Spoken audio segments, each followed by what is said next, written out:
For today's headlines, Malacañang eyes oil excise tax suspension. Duterte warns LGUs ramp up COVID-19 vaccination or face sanctions.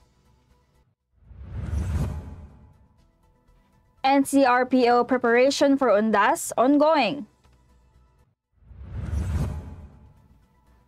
LRMC deploys new trains for mid-2022. Central Luzon communities get huge boost. Full capacity public transport mulled. Low minors vax turnout noted.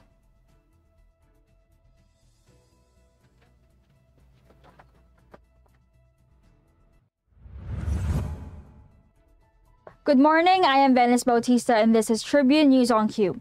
Today is October 26, 2021 and these are the latest news this Tuesday morning.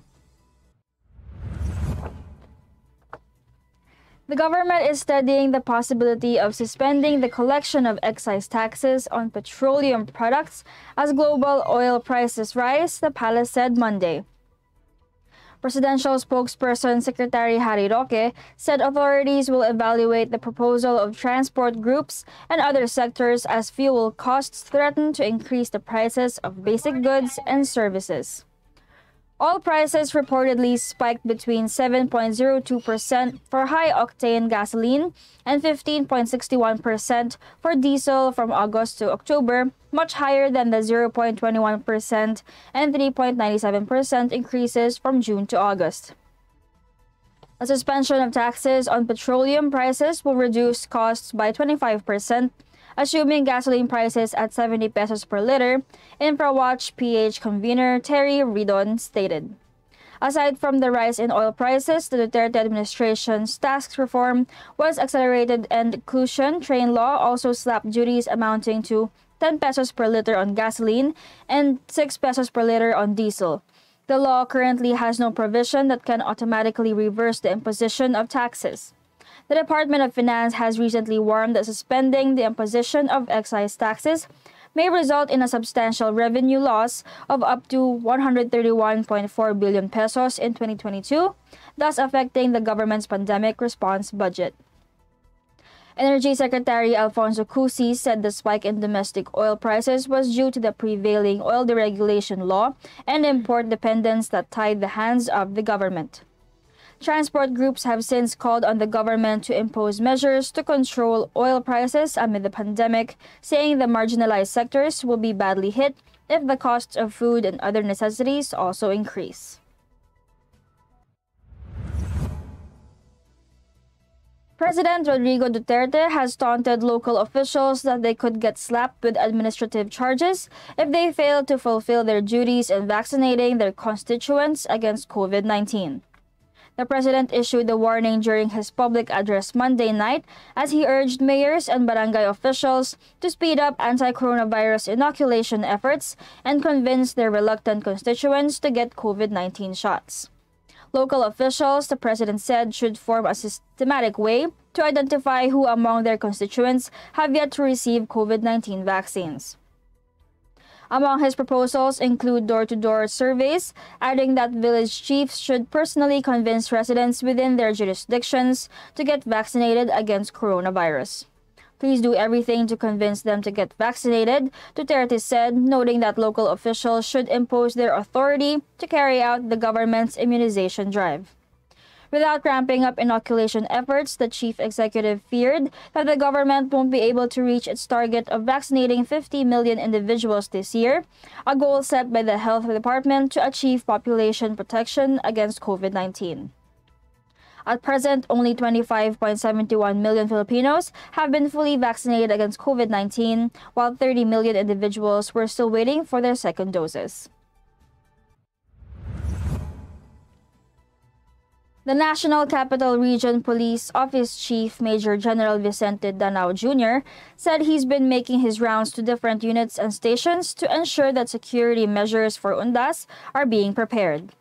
He required a briefing of security measures despite the interagency task force announcing that cemeteries will be closed from October 29 to November 2, saying that they need to be prepared to keep people safe even this early since many people are rescheduling their cemetery visit at an earlier time because of the IATF's announcement.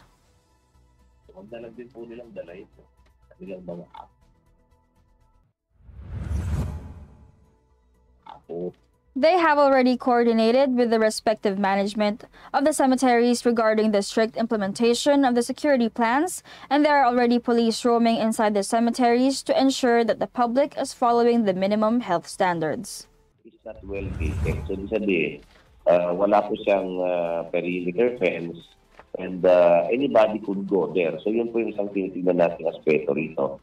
So, kung talaga po kasi i-implement natin ang alert level 3, talagang kukunti lang po ang pwedeng pumasok sa loob. Eh, ang problema, paano po natin titigilan yan pag-open?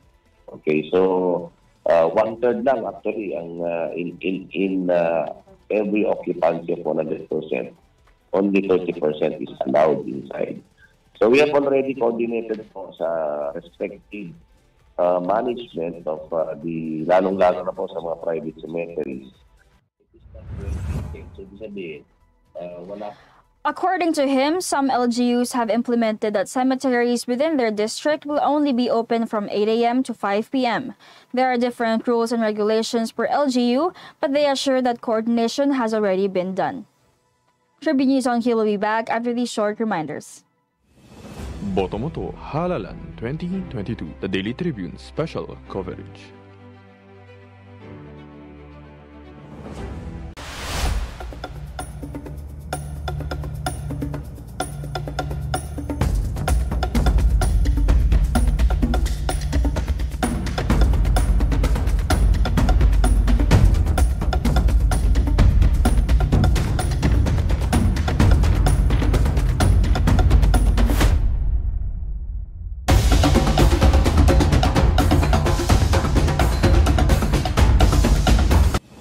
Botomoto Halalan 2022, the Daily Tribune special coverage.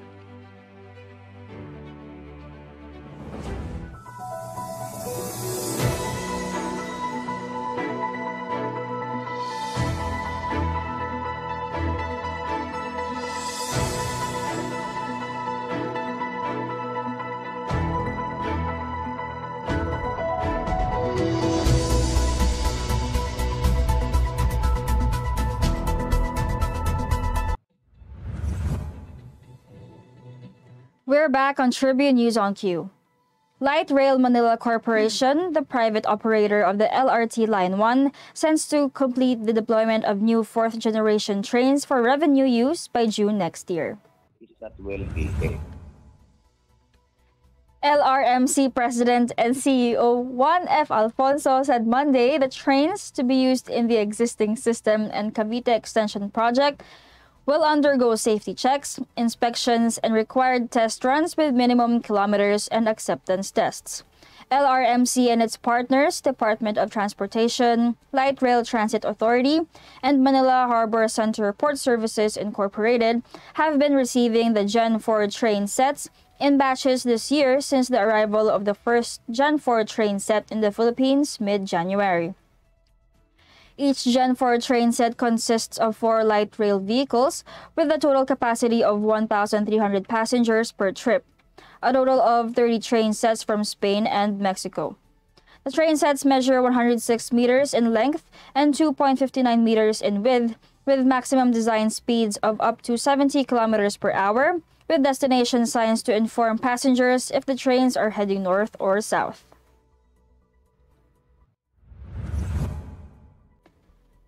The Department of Environment and Natural Resources in Region 3 provided more than 100,000 seedlings of various vegetables and fruits to local communities in central Luzon to address the food shortage brought by the coronavirus disease 2019 pandemic.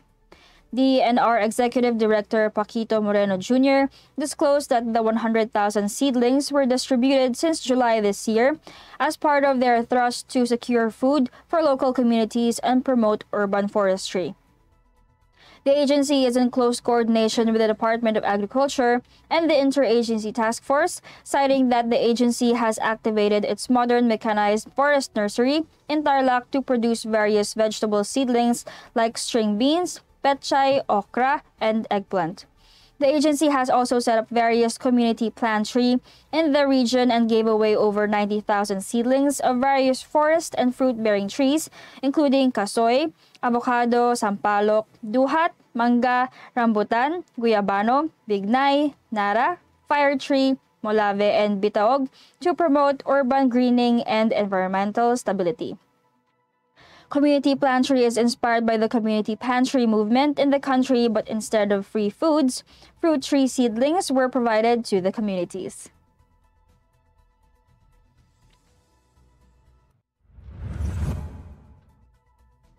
The Department of Transportation wants to increase the operational capacity of public utility vehicles to 100% amid the loosening of restrictions in Metro Manila.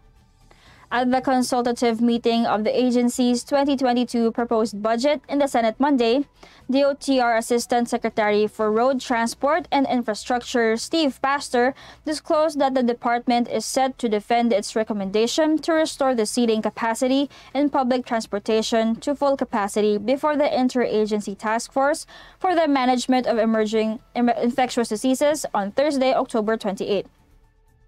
The suggestion, however, did not sit well with Senators Nancy Binay and Amy Marcos, who pointed out that PUV are already operating above the allowed 50% capacity. In a media forum last week, Pastor said the DOTR will recommend the increase in operational capacity amid the downgrading of quarantine status in Metro Manila to help commuters and PUV drivers who were affected by the ill effects of the coronavirus pandemic. The reduced passenger demand, along with the higher fuel costs, caused transport groups to ask the DOTR for a fare hike, a move that Transportation Secretary Arthur Tugade rejected. Tugade said the DOTR is currently looking at other measures, including the granting of incentives for PUV drivers. Tribune News on Q will be back. Stay with us. Botomoto Halalan 2022, the Daily Tribune special coverage.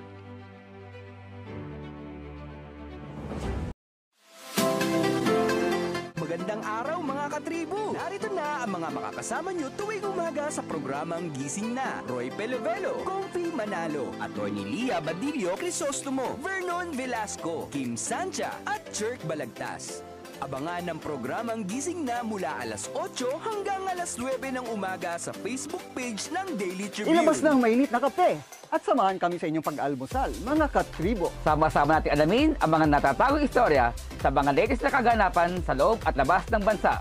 Simulan natin ang bawat umaga with good vibes sa mga informative and recreational segments ng aming programa. Maaari niyo rin ibahagi sa amin ang inyong opinion via Daily Tribune Facebook page at Tribune Now sa YouTube. Makichika na rin sa latest showbiz happenings, mga katribo. Kaya naman, magkita-kita po tayo mula Lunes hanggang Biyernes, alas 8 hanggang alas 9 ng umaga at magsama-sama po tayo sa Gising Na!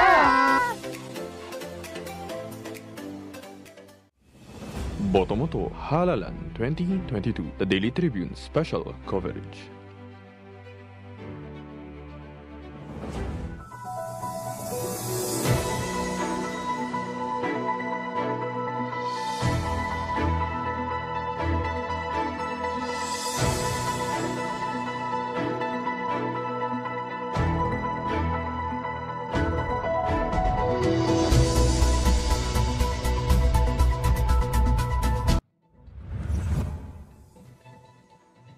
You are still watching Tribune News on Q. And in other news, City Hall and health officials in Manila on Monday noted less than enthusiastic response to the vaccination of minors undertaken in the capital city over the weekend. While Manila expected about 150 minor vaccinees per inoculation site, only 80 minors showed up with their parents to receive the COVID-19 jabs at the Gat Andres Bonifacio Memorial Medical Center. The turnout at the Santa Ana Hospital was even lower at 50 minor vaccinees, prompting Manila Mayor Francisco Isko Moreno Domagoso to ask the national government to already make nationwide the vaccination of minors aged 12 to 17 years old. The national government has set for 29 of October the nationwide rollout of the vaccination of minors following its pilot testing in Metro Manila. A total of 222 minors had their first doses at the Hospital ng Manila, a number that served as an exception as it eclipsed the day's target by 72. A doctor, Vice Mayor Honey Lacuna, and Manila Health Department Chief Dr. Arnold Pangad made the rounds of the hospitals serving as jab sites for minors. With them was Representative Yul Servo, who assisted Lacuna in administering the vaccines to some minors. Lacuna did not rule out the vaccine hesitancy and the rains as possible reasons for the low turnout.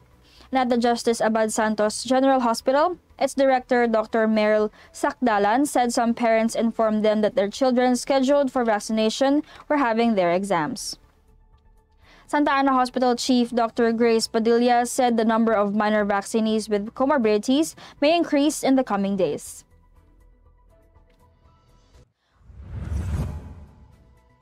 Only 0.1% of the residents of Las Piñas City have yet to receive their first dose of the coronavirus disease 2019 vaccines, according to a report to Mayor Imelda Aguilar by the City Health Office. Aguilar said that while 99.9% of her constituents have already received their first doses, 90.6% of residents are already full vaccinated 66 days before Christmas. She said that notable was the attitude of residents of not being choosy regarding COVID-19 vaccine brands. The city has a target vaccination population of 447,086. Senior citizens under the A2 category represent the highest number of vaccinated individuals at 95%, followed by the economic frontliners under the A4 category with 93.4%. And that wraps up the stories this morning. Before we go, we would like to thank the SM Store, Arda Center, Department of Tourism, MG Motors, Hina Motors, Security Bank, and Overseas Community Affairs Council member Alan Lin of Republic of China for their continued support. Again, this is Venice Bautista, and you are watching Tribune News on Q. Stay safe, stay healthy, and stay at home. Good morning! Catch the latest news on our website, tribune.net.ph. Follow us on Facebook, Twitter, and Instagram. Subscribe to our YouTube channel, Tribune Now. Download the Daily Tribune app on Apple Store for iOS and Google Play for Android to get the latest and most comprehensive news online. Daily Tribune invites you to join its Viber community, Katribu, to get updates on the hottest news on politics, business, sports, lifestyle, and entertainment. Emoticons of the Tribune mascot Tarsito are available on our community Viber.